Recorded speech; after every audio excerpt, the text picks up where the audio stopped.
All right, so I'm going to go up one directory now. So now I am in home, and now I want to know what's inside of home. So I'm going to clear again here.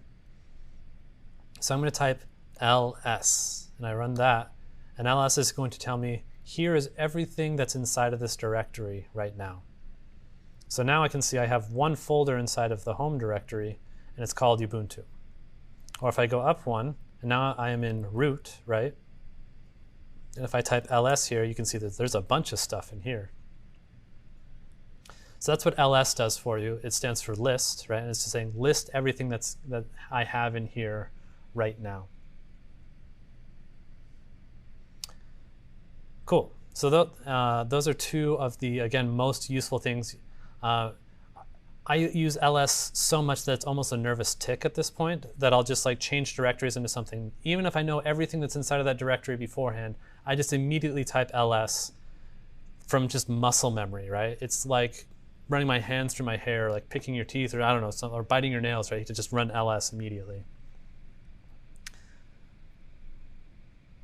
The nice thing about ls as well is right now you can see I'm in the root directory, but let's say I wanted to know what was inside of the home directories. I can say ls, and then I can give it a path to look inside of. So if I say ls home, it's going to tell me what's inside of the home directory. So this is called an argument, or parameters. You can call it either one of those things. It tends to get called arguments in this particular case. That's what I'm going to stick to. And here I'm telling it, not only do I want to list something, but I'm telling it where I want the list to be ran. And this is going to change from program to program what kind of arguments that you're going to give into it. And again, this -- help is going to be immensely help to you. This is actually quite long, but you can see up here, it's telling you ls, and then it's telling you this is how you can run ls. So that's something to keep in mind as well. Okay. Another one that I wanted to go over is something that I'll be using all the time, is one called echo.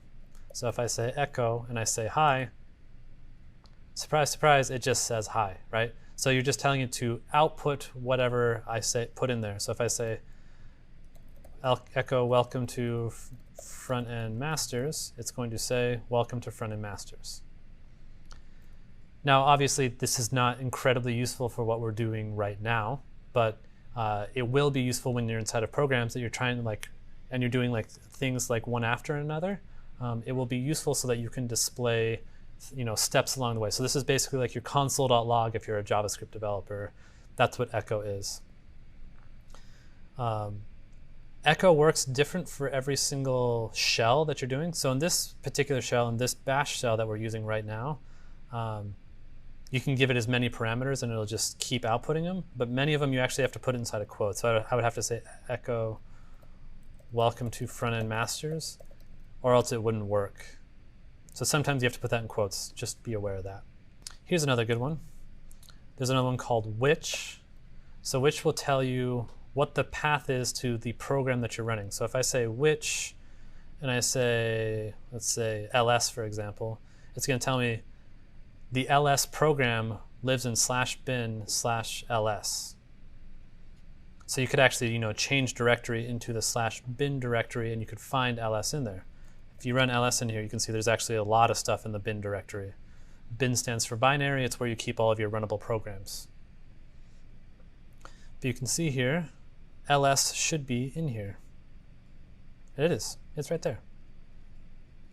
But here is just some of the very great many programs that you can run with Linux. All right, so I'm going to go back to my home directory.